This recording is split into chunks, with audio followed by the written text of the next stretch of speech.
ఓం నమస్తే. నేను doctor Venkata Chaganti, president, university of applied Vedic sciences. ఒక స్త్రీమూర్తి నాకు ఒక ఈమెయిల్ పెట్టారు. ఆవిడికి ఏదో ప్రాబ్లం ఉంది. ఆ ప్రాబ్లము శారీరకమైన ప్రాబ్లము. ఒకసారి ఆ ఈమెయిల్ చదివి దానికి సమాధానం చెప్పే ప్రయత్నం చేద్దాము. గురువుగారు నమస్తే. నాకు 17 ఏళ్ల వయసు ఉన్నప్పుడు ఆటో ఇమ్యూన్ డిసీజ్ అటాక్ అయింది. ఇప్పుడు నా వయసు 34. ఇంకా చాలా హాస్పిటల్స్ తిరిగాను, కానీ దీనికి మెడిసిన్ లేదు అని చెప్పారు. నాకు పెళ్లి జరిగింది. మొదట గర్భవతి అయినప్పుడు నా వ్యాధికి మందు లేదు అని తెలిసింది. ఇది నా కర్మ అని కార్డియాలజీ డాక్టర్ చెప్పారు. ఏదైనా మార్గం ఉంటే చెప్పండి. ఈ రోగం కుదిరితే నేను ఆరోగ్యంగా ఉండి పిల్లల్ని కనాలని ఉంది. ఇది ఈవిడ రాసింది. ఇంకా రాశారు. దానిలో ఏంటంటే ఇది ఈ డిసీజ్ ఉందని నాకు పెళ్ళైన తర్వాత గర్భవతి అయిన తర్వాతే తెలిసింది. గర్భస్రావం అయిన తర్వాతే తెలిసింది, లేదా అంతకుముందు నాకు తెలియదు. తెలుసుంటే పెళ్ళే చేసుకునేదాన్ని కాదని పాపం ఆవిడ వాపోయారు. సరే, దీనికి మార్గం ఉందా అంటే ఉందమ్మా, చెప్తాను. చెప్పే ముందర మనము మన board of director, one of the board of directors doctor Sharada Purna garu, ఆవిడ 2020లో వైస్ ప్రెసిడెంట్ వెంకయ్య నాయుడు గారిని కలిసిన సందర్భంలో ఒక 1 మినిట్ వీడియో ఉంది. ఆ వీడియో చూపిస్తాను. చూపించిన తర్వాత మాట్లాడుకుందాం.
చూశారు కదండి. ఆవిడ అనేక మందిని సన్మానించారు.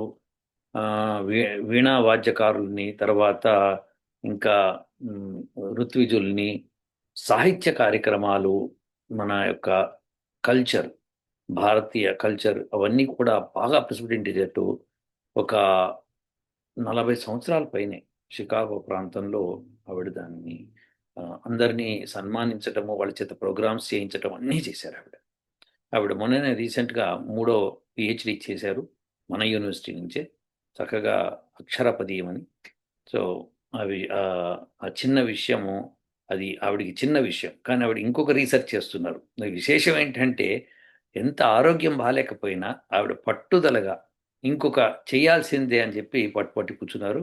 ఇంకా 2 సంవత్సరాల్లో బ్రహ్మాండమైన పరిశోధన వేదాల గురించి ఆవిడ చేస్తోంది. సో ఆవిడ వచ్చిన తర్వాత మనం దాన్ని కూడా పబ్లికేషన్ చేయిస్తాము. సో అది మరి 4వ పిహెచ్డి అవుతుందేమో.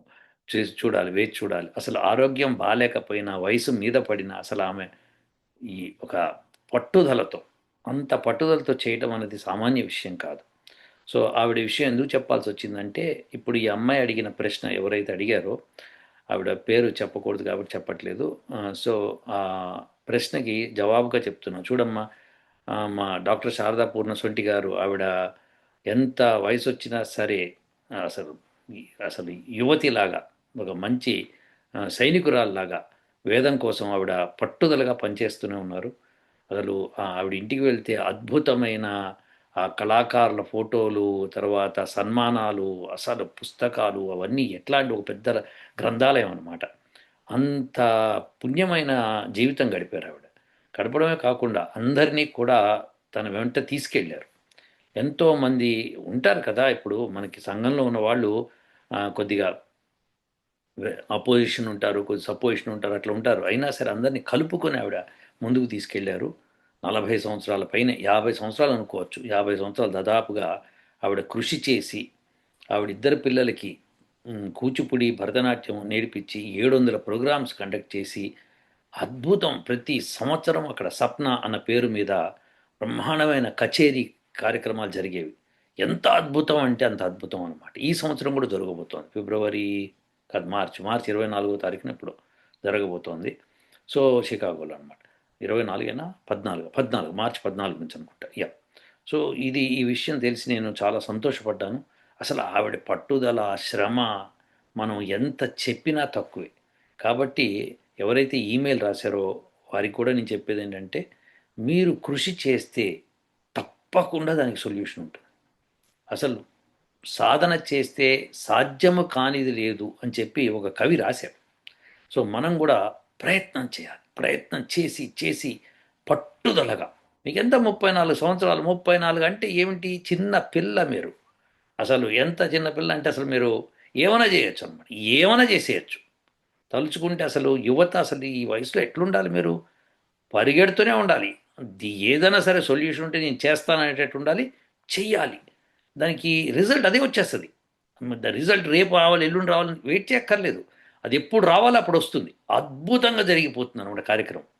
నేను 25లో ఉన్నప్పుడు అనుకుంటా, నేను అనుకున్నాను అనమాట, ఒక పిహెచ్డి చేసి ఫిజిక్స్లో కొద్దిగా వేదాల గురించి కొద్దిగా మంచిగా ప్రచారం చేయాలి, కానీ ఆ పిహెచ్డి అమెరికాలో చేస్తే బాగుంటుంది అని అనుకుని ఇక నా పనిలో నేను మునిగిపోయాను. అది టపామని బయటపడింది. నేను అమెరికాకు వచ్చి పిహెచ్డి చేయడం కూడా అయిపోయింది. దాని మీద మనం అనేక పేపర్లు, వేదాల మీద అనేక పేపర్లు స్థాపించి ఇప్పుడు ఒక యూనివర్సిటీని కూడా స్థాపించి బ్రహ్మాండంగా నడిపించుకుంటూ వెళ్తున్నాం ముందుకి. సో మనసులో పడాలి, మీరు ప్రయత్నం చేయాలి, భగవంతుడిని ప్రార్థించాలి. సో మంత్రం ఒకటి మీకు ఇస్తాను, ఎందుకంటే మీరు మెడిసిన్ లేదన్నారు కాబట్టి. మెడిసిన్ మీకు ఆయుర్వేదంలో దొరకవచ్చేమో, హోమియోలో దొరకవచ్చేమో నాకు తెలియదు. మీరు ప్రయత్నం చేస్తే ఉంటుంది. ఎందుకు లేదు, బ్రహ్మాండమైన మెడిసిన్స్ ఉన్నాయి. అయినా సరే మీకు అల్లోపతిలో లేదంటున్నారు కాబట్టి మీకు ఒక మంత్రం ఇస్తాను. ఈ మంత్రాన్ని జపం చేయండి. జపం చేయండి. ఎట్లా చేయాలంటే భగవంతుడు విసిగిపోవాలి అట్లా జపం చేయాలి మీరు. జపం చేసి అది కూడా ఉదయం కాలం, సూర్యోదయం కంటే ముందు 1 గంటన్నర ముందు లేవాలి. లేచి, మీకు ఇంకా పిల్లలు లేరు కాబట్టి బ్రహ్మాండంగా లేవచ్చు. లేచి శుభ్రంగా స్నానం అది చేసి మడికట్టుకొని కూర్చొని బ్రహ్మాండంగా ఆ సూర్యుడికి ఎదురుగుండా కూర్చొని ఎటువైపు నుంచి సూర్యుడు పడతాడో ఆ సమయంలో మీరు ఈ జపం చేయాలన్నమాట. చేస్తే సూర్యోదయం అయిపోతూ ఉండాలి. మీరు జపం చేస్తూ చేస్తూ ఉంటే అయిపోవాలన్నమాట. జపము అంటే చెప్తాను అండి. జపము అంటే మంత్రాన్ని అర్థసహితంగా మనసులో మననం చేయటం. అంటే ఏమిటి, ఆ మంత్రం యొక్క పదాలకి ఉన్న అర్థాలు ఎటువంటి అర్థాలు ఇస్తాయో తెలుసుకొని నేను చూపిస్తాను. అవి తెలుసుకొని ఆ మంత్రాన్ని మనం జపించాలి. మనసులోనే, బయటికి ఒక్క మాట రాకూడదు, పెదవులు కదలకూడదు, నాలిక కదలకూడదు, మనసులో జపించాలి. అది ఒక టార్గెట్ పెట్టుకొని మీరు చేయాలి. ఎన్నిసార్లు చేయాలండి? 108 సార్లు చేస్తే బాగుంటుందా? నేను 108, 210 అని నేను చెప్పను, కానీ చేస్తే బాగుంటుంది. అయితే ఒక 24 నిమిషాలు చేయాలి. ఆ 24 నిమిషాల్లో ఎన్నిసార్లు చేయగలిగితే అన్నిసార్లు. అలిసిపోతాం కాబట్టి స్టార్టింగ్లో 24 నిమిషాలు చేయలేం. అందుకని మీరు స్టార్టింగ్లో ఒక 5 నిమిషాలు అలా చేయండి. చేసి మళ్ళీ ఒక 2-3 గంటలాగి ఇంకో 5 నిమిషాలు చేయండి. అలా మీరు రోజంతా కలిపి 24 నిమిషాలు చేయండి. కానీ ఉదయం లేచి ఆ సమయంలోనూ, సాయంకాలం సూర్యాస్తమయ సమయంలోనూ ఖచ్చితంగా చేయాలి. ఇది ఒక నియమం పెట్టుకోండి. నా వ్యాధి కుదిరి నేను అనుకున్న విషయం నెరవేరేదాకా ఈ జపం నేను చేస్తాను అని పట్టుదలగా ఉండండి. అయితే ఆడవాళ్ళకి సహజంగా నెలసరి వస్తుంది.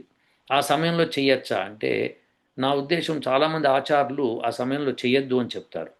ఎందుకంటే శరీరం సహకరించదు ఆ సమయంలో. కొంతమందికి కడుపు నొప్పి విపరీతంగా వస్తుంది, కొంతమందికి నడువులు పట్టుకుంటాయి, కొంతమందికి కాళ్ళు నొప్పులు వస్తుంటాయి, రకరకాల ప్రాబ్లమ్స్. నాకు మీ ప్రాబ్లం తెలియదు. కాబట్టి ఆ 3-5 రోజులు వదిలేసేసి మిగతా రోజులు చేయటం శ్రేయస్కరం. అది. ఇది ఇప్పుడు ఆడవాళ్ళు ఉద్యోగాలు చేస్తున్నారు. ఆ పీరియడ్స్ ఉన్న సమయం కూడా పాపం ఉద్యోగాలు చేసేస్తున్నారు. బాధపడుతూ కూడా వెళ్ళిపోతూ ఉన్నారు. కానీ మీరు అలా చేయవలసిన అవసరం లేదు. కానీ ఈ సమయాలు ఏదైతే సూర్యోదయము, సూర్యాస్తమయం ఉన్నాయి చూసారా? ఆ 2 సూర్యుడికి ఎదురుగుండా కూర్చోవాలి. ముఖ్యంగా సూర్యోదయం అప్పుడు. సూర్యాస్తమయం అప్పుడు కూడా చేస్తే మంచిది. కానీ ఒకవేళ కుదరకపోతే చెప్తున్నాను, రోజుకి 24 నిమిషాలు చేస్తే బ్రహ్మాండమైన రిజల్ట్స్ వస్తాయని చెప్పి మహర్షి దయానంద సరస్వతి గారు చెప్పారు. సో, ఏది జపం చేసినా సరే 24 నిమిషాలు. అయితే ఇప్పుడు నేను చెప్పే మంత్రాన్ని జాగ్రత్తగా వినండి. వీలైతే వీడియో ఆపుకోండి. దాన్ని రాసుకోండి. 10 సార్లు దాన్ని మననం చేసే ప్రయత్నం చేయండి. నేనెలా అయితే దాని మంత్రాన్ని జపిస్తానో, ఎలా అయితే పఠిస్తానో, అలానే పఠించడానికి మనసు ఫస్ట్ గట్టిగా ప్రయత్నం చేయాలి. చేసి మనసులోకి చేసుకోండి.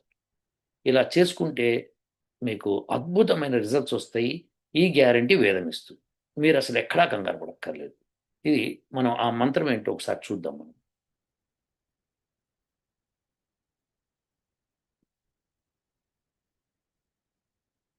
ఇదండి ఋగ్వేదము మొదటి మండలము 5వ సూక్తము 10వ మంత్రం. ఈ మంత్రానికి దేవత ఇంద్ర. ఛందస్సు గాయత్రి ఛందస్సు. కాబట్టే ఉదయం కాలం మీరు తప్పకుండా చేసి తీరాలి. గాయత్రి సమయం అది. సో, సూర్యోదయం కంటే గంటన్నర ముందన్న లేవాలి. లేచి కాలకృత్యాలు ముగించుకొని ఒక మడి కట్టుకున్న బట్టలతో కూర్చొని మీరు ఇది జపం సూర్యుడి ఎదురుగుండా కూర్చొని జపం చేయాలన్నమాట. సో, కరెక్ట్‌గా సూర్యోదయం అయ్యే సమయానికి సూర్యుడు వెలుతురు మీ మీద పడుతూ ఉండాలి. ఈ మంత్రం ఒకసారి చదువుదాం. ఓం మానో మర్తా అభిద్రుహన్ తనూనామింద్రగిర్వణః ఈశానో యవయావధం. ఈ మంత్రంలో గిర్వణ అంటే సంస్కృత వాణుల ద్వారా సేవింపదగు అని అర్థం. అంటే సంస్కృత వాణులు అంటే వేదవాణి. వేదవాణి ద్వారానే సాధ్యం అవుతుంది. ఇది మిగతాది సాధ్యం కాదు అని వేదంలో రూల్ అవుట్ చేసేసారు. కాబట్టి ఏ శ్లోకాలు ఇంకేవి కూడా ఏవి పనికిరావు. వేదంలో చెప్పిన మంత్రమే పనికొస్తుందని స్పష్టంగా ఇక్కడ ఇంద్ర సర్వశక్తిమంతుడగు పరమైశ్వర్యవంతుడగు సర్వరక్షక ఈశ్వరా. ఇంద్రుడికి ఇన్ని నిర్వచనాలు. ఈశానః సమర్థుడవగు నీవు. ఈశానః అన్నది విశేషణం అన్నమాట ఇంద్ర శబ్దానికి. సో, సమర్థుడవగు నీవు. నహ మా తనూనాం శరీరములయు విస్తృత పదార్థములయు వధం హననము యవయు నివారించుము. అంటే మమ్మల్ని మా శరీరాల్ని విస్తృత పదార్థాలని హననం చేసే వాటి నుంచి నివారించుము అని చెప్తున్నాం అన్నమాట. ఆటో ఇమ్యూన్ డిసీజ్ అంటే ఒక మంచి సెల్స్ కూడా పాడైపోతూ ఉంటాయి. వాటిని అవే తినేసుకుంటూ ఉంటాయి అన్నమాట. సో, అలాంటి హననం అంటే మరణం జరగకుండా నివారించు అని చెప్తున్నాం. అంతేకాదు అది విస్తృత పదార్థములయు. తర్వాత మర్తాహ మరణధర్మములకు మనుష్యులు సర్వప్రాణులు మా అభిద్రుహన్ ద్రోహము చేయకుందురుగాక. మాకు ఎవరు ద్రోహం కూడా చేయకుందురుగాక అని ప్రార్థించటం. ఒకేసారి 2 విషయాలు మీకు నెరవేరుతాయి అన్నమాట. సో, ఇది ఈ మంత్రాన్ని ఇలా పాజ్ చేసుకొని ఇది వీలైతే రాసుకోండి. నేను చదివింది వినండి. మళ్ళీ మళ్ళీ విని మీరు ప్రయత్నంతో ఫస్ట్ నేర్చుకొని మీకు ఎప్పుడైతే బాగా అలవాటైపోతుందో అప్పుడు జపానికి కూర్చోండి. జపం కూర్చునేటప్పుడుకు మీరు మంత్రాల్లో మా నో మర్త అన్నప్పుడు మా అంటే వద్దు అని చెప్పడం అనమాట. నో అక్కడ సంధి వచ్చి నో మర్త అన్న దగ్గర సంధి వచ్చి నహ మర్త అని రావాలన్నమాట. సో, నహ అంటే మా యొక్క మా అని అర్థం అనమాట. సో, మర్త అంటే మరణధర్మ మనుష్యులు సర్వప్రాణులు. అభిద్రుహన్ మా అభిద్రుహన్ అని కలుపుకోవాలి సంస్కృతంలో. కలుపుకొని ద్రోహం చేయకుందురు కాక ఎవరికి నహ మాకు అని చెప్పడం అనమాట. సో, మాకు ద్రోహం చేయకుందురు కాక. అట్లా అని తనూనాం అంటే మా శరీరములయు విస్తృత పదార్థములయు ఇంద్రగిర్వణ. ఇంద్రగిర్వణ అంటే ఇంద్రుడు అంటే ఎవరు?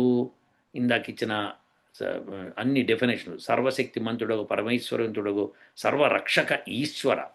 ఈశాన సమర్థుడవగు యవయా అంటే నివారించుము. వధం అంటే ఏమిటి? హననముని నివారించుము అని మనం ప్రార్థన చేస్తున్నాం అన్నమాట. సో, ఇది మొత్తం రాసుకొని మీరు ప్రాక్టీస్ చేసి మీకు అర్థమయ్యేదాకా రాసుకొని మీరు దాన్ని జపం చేయాలి. సో ఈ విధంగా చేయటం మూలంగా ఉదయం సాయంకాలం ఉదయం సాయంకాలం ఉదయం సాయంకాలం చేస్తూనే ఉండండి. రోజులో కూడా మీకు ఎప్పుడు కుదిరితే అప్పుడు, కానీ 24 నిమిషాలు రోజులో మొత్తము అవ్వాలి. అలా జరగాలి. మొట్టమొదట దీన్ని నేర్చుకోండి. నేర్చుకొని అర్థం చేసుకునే ప్రయత్నం చేయండి. ఈశ్వరుడు రక్షకుడు. అది వేద మంత్రం ద్వారానే మీకు ఆ రక్షణ లభిస్తుంది. ఇంకా ఎవ్విధముగా లభించదు. ఆటో ఇమ్యూన్ డిసీజ్ అన్నది మీరు ఒకసారి గూగుల్ చేస్తే అందరికీ తెలిసిపోతుంది. సో అది చదవండి. సో దానికి మెడిసిన్ లేదని చెప్తున్నారు. నిజమే ఆ మాట. ఇప్పటిదాకైతే కనుక్కోలేదు. ఫ్యూచర్లో కనుక్కుంటారని అనుకుందాం. కానీ మనకంత సమయం లేదు కదా! కాబట్టి ఈ మంత్రంతో దాన్ని పారదోలుదాం. తప్పకుండా నెరవేరుతుంది. ఇంకొకటి, ఒకవేళ మీరు నాన్ వెజ్ తినేది ఉంటే మానిపారే. వెజిటేరియన్ మాత్రమే తినండి. కానీ పుష్టికరమైన తినండి. మంచిగా పప్పులు, ఉప్పులు మంచిగా వేసుకొని తినండి చక్కగా. సో ఆ కూరగాయలు, తర్వాత ఈ పప్పులు, ధాన్యాలు బ్రహ్మాండంగా తినండి. ఏవేవి ఎట్లా వండుకోవాలో అట్లా వండుకొని తినండి. అది కూడా ఫ్రిడ్జ్లో పెట్టుకోకండి. ఫ్రెష్గా వండి తినండి. కొద్దిగా వండుకున్న బ్రహ్మాండంగా వండుకోండి. సో అనవసరమైన నూనె పదార్థాలు లాంటివి కాకుండా ఆవు నెయ్యితో చక్కటి ఆవు నెయ్యి తెప్పించుకొని, లేకపోతే ఆవు పాలు తెప్పించుకొని మీరే దాని నుంచి పెరుగు చేసుకొని, దాని నుంచి వెన్న తీసి నెయ్యి చేసుకోండి. సో ఇది చాలా ఇంపార్టెంట్ అనమాట. ఆవు నెయ్యి దీనికి చాలా బాగా పనిచేస్తుందండి ఇక్కడ. సో ఇది ఈ మంత్రంలో ఆ అద్భుతమైన మీనింగ్.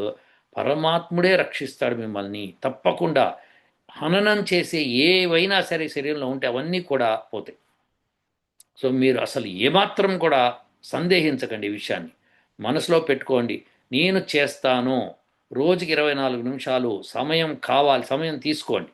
మీరు ఒకేసారి 24 నిమిషాలు కూర్చోలేకపోతే మీరు 5 నిమిషాలు చొప్పున చేసుకుంటూ వెళ్ళండి.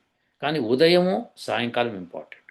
ఇంకోటి ఏంటంటే, ఉదయం చేసే ముందు రాత్రంతా నిద్రపోతారు కాబట్టి మీరు ఏమి తినరు కాబట్టి కడుపు ఖాళీగా అవుతుంది. చక్కగా ఉంటుంది. ఆ సమయంలో జపానికి బాగా కుదురుతుంది. సో అది కుదుర్చుకోండి. పైగా నీళ్లు, ఈ జపం చేసిన తర్వాత నీళ్లు తాగుతూ ఉండాలి. నీళ్లు, మంచి నీళ్లు కాచుకొని చల్లార్చి తాగండి. కాచుకొని గుర్తుపెట్టుకోండి. కాచి చల్లార్చి తాగాలి. కాచి చల్లార్చి తాగి ఈ మంత్ర జపం చేయండి. ఇంకా వేగంగా కావాలనుకుంటే హోమం కూడా చేయాలి. హోమం చేయడం మీకు చేతనవుతుందో, మీ హస్బెండ్ గారికి చేతనవుతుందో, మీ ఇంట్లో వాళ్ళు ఎవరైనా చేస్తారో నాకు తెలియదు. కాబట్టి మీకు ఈ మంత్రం అయితే డెఫినెట్‌గా పనిచేస్తుంది.